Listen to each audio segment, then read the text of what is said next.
Today we're exploring 8 things that were invented on the island of Trinidad and Tobago or by people who were born there. Let's start off with Trinidad and Tobago's greatest invention. No, not doubles, Carnival.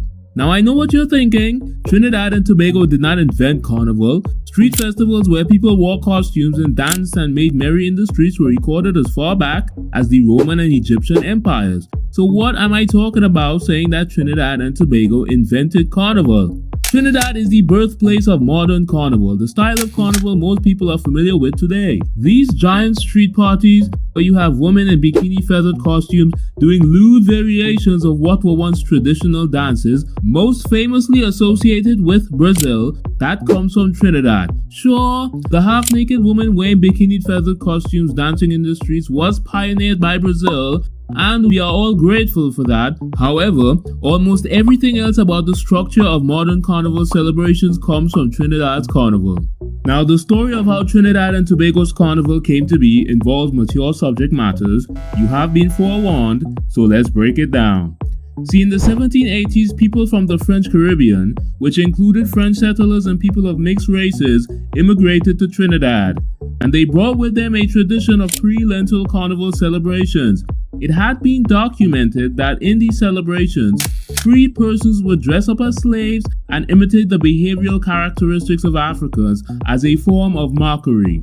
Slaves were excluded from participating in the celebrations. However, they would have their own celebrations called Camboulé, a parallel of the French celebration Panes Brûlés, which means burnt cane.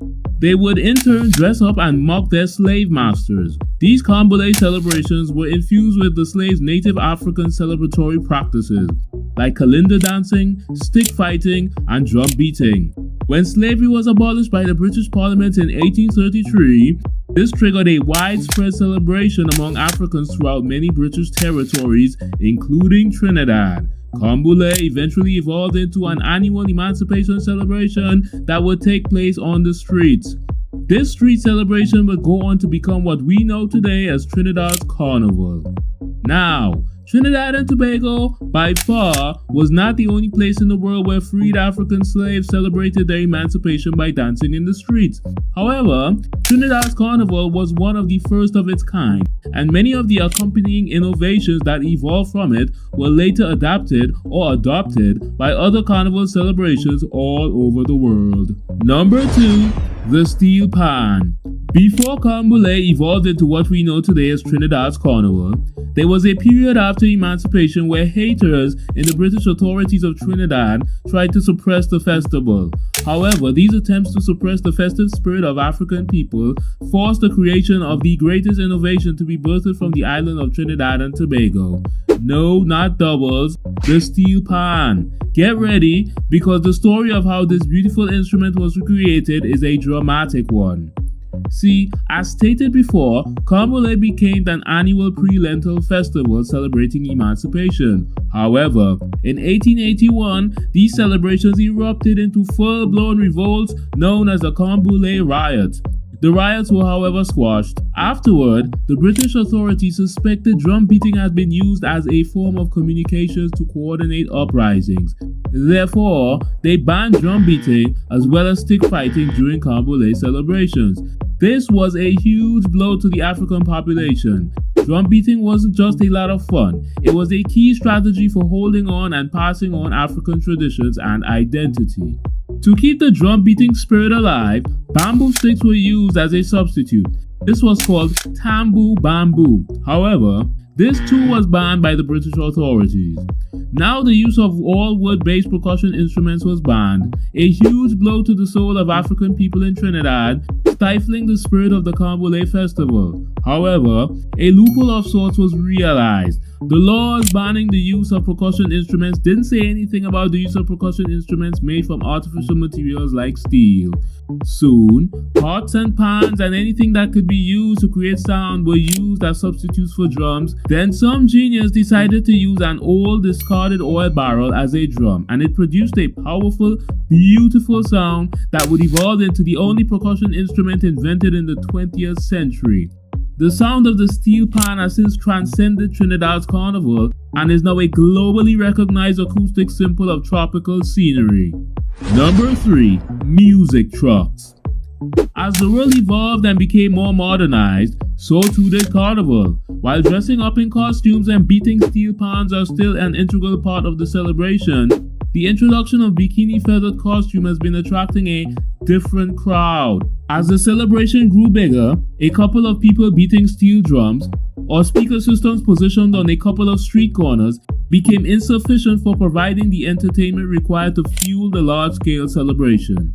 Pan groups solved this problem by creating pan orchestras, groups of pan players called panists playing in unison on the back of trucks or on mobile platforms. However, a certain new and growing subset of the participants in Carnival celebrations more and more wanted to hear more music from their favorite DJs. It seems like a very mundane thing. Take a bunch of speakers, put them on the back of a truck with amplifiers and a DJ mixer and let it rip.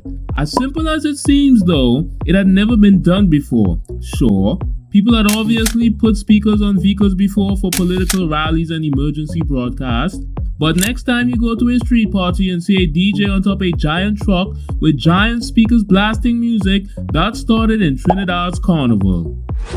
Number 4. The Tube Man. The Inflatable Tube Man was introduced to the world in the 1996 Summer Olympics. The concept was created by Trinidadian-born Peter Minshall, who had stated his inspiration for the design were his memories of Trinidadians dancing in the streets for Carnival.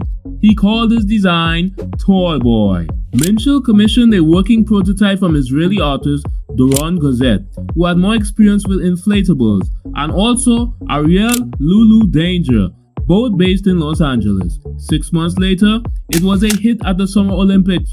Unfortunately, Israeli designer Doron Gazette had gone behind Peter Minshall's back and patented the design. Minshall stated that he didn't pursue legal action against Gazette because it would be too time-consuming and costly. However, it gave him joy seeing all of the little tube men at gas stations and business places all over the world.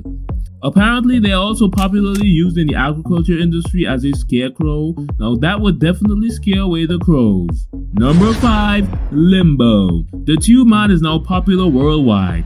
You can't tell me you haven't seen one at least once.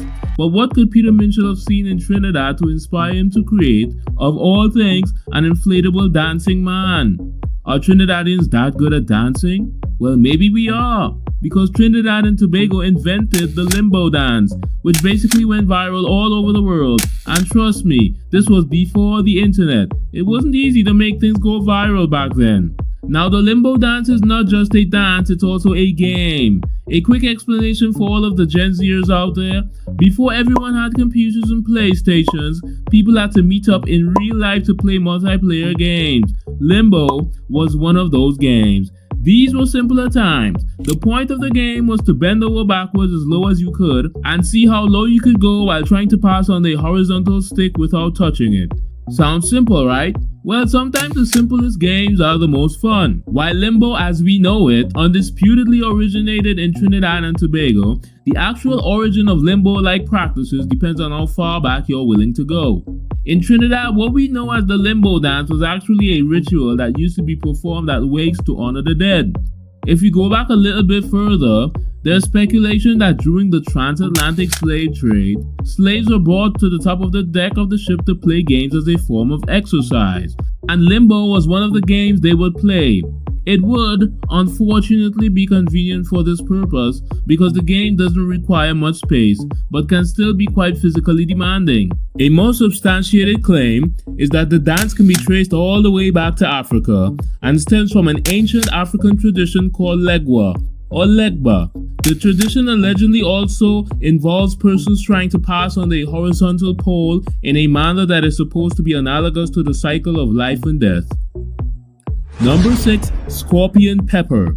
What kind of culture would produce individuals determined to create something that's only purpose is to cause others as much pain and suffering as possible?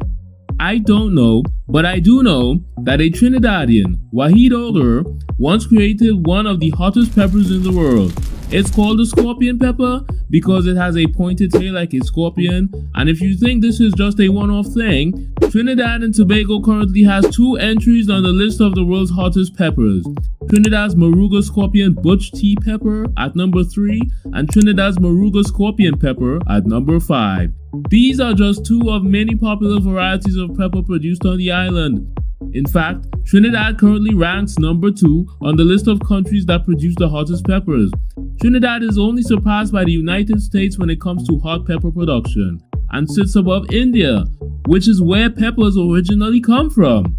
But why does Trinidad produce such hot peppers? Well, one, Trinidad's largest demographic are persons that immigrated to the island from India. They came with them to the island as indentured laborers and brought with them advanced knowledge of how to cultivate peppers. Secondly, the climate on the island is near perfect for growing these peppers. The hot tropical rainforest type of environment produces moist but not soggy soil and provides ample sunshine, which peppers love. So if you're ever in Trinidad and Tobago or around Trinidadians and you're offered hot sauce, proceed with caution. The hot sauce is going to be a little bit hotter than the hot sauce you'd buy at the 7-Eleven. Number 7. Buffalypso. Trinidad invented its own animal. I didn't know you could do that, but apparently it's true. The Buffalypso is a type of water buffalo that was created in Trinidad through selective breeding. The name Buffalypso is a combination of 2 words, buffalo and the name of one of the 3 genres of music that were created on the island, called calypso. But why did Trinidadians need to create a buffalo? As we all know, people from India came to Trinidad as indentured laborers. They brought with them a lot of things. The buffalo was one of them. The Indian water buffalo was a good workhorse, or a good work buffalo I should say. They were durable and good for working the cane fields. They could digest hard fibrous plants, meaning they could be fed the leftover clippings from sugar cane harvesting. And the cherry on top, they produce milk, which could be used to produce ghee. I have no idea what ghee is, but based on all my research, I suspect ghee was the main reasons buffalo were brought to Trinidad. Apparently, this was something the Indians really loved. Despite these many advantages, Indian water buffalo struggled with tuberculosis infections, and though they were a suitable source of meat, they weren't optimal for meat production, producing low yields. Thus, Trinidadian scientist Stephen Bennett concocted a master plan. In his laboratory, over multiple years, he fused multiple species of Asian buffalo together, eventually creating the ultimate buffalo, perfectly adapted to life in the Caribbean tropical climate, the Buffalypso. These work buffaloes, were exported and are now prevalent in many places involved in large-scale agriculture in the Americas. Argentina, Brazil, Venezuela, Costa Rica, and even North America now host significant populations of Buffalypso. Number 8. Spiritual Baptist, also known as Shouter Baptist. Only 2 Caribbean islands have given birth to their own religions. We all know about the Rastafarian religion stemming from Jamaica, but Trinidad and Tobago also gave birth to its own popular religion that spread throughout the Caribbean. They are called Spiritual Baptists. However, they are more popularly known as Shouter Baptists.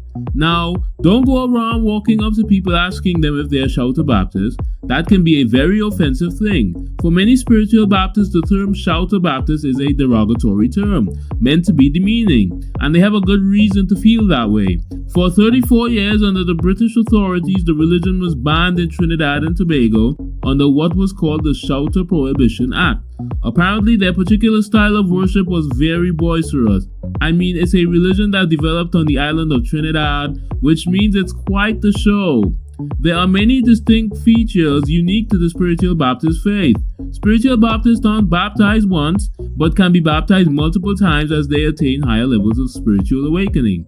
They wear color-coded garments that denote rank and spirit and the spirit to which they have the strongest connection, which makes them stand out in public. Their once controversial style of worship incorporates drum beating, hand clapping, shouting hymns, bell ringing to summon spirits and spiritual possessions.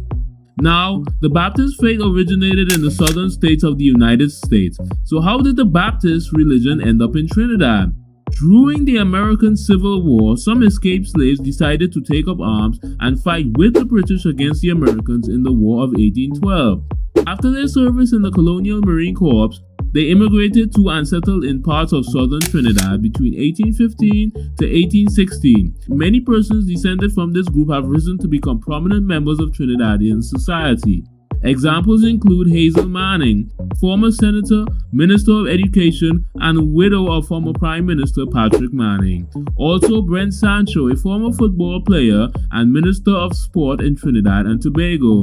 There are many others. Most importantly though, the Americans, which is what they were called in Trinidad, brought their Southern Baptist faith with them, which evolved into the spiritual Baptist version of the Baptist faith we know today.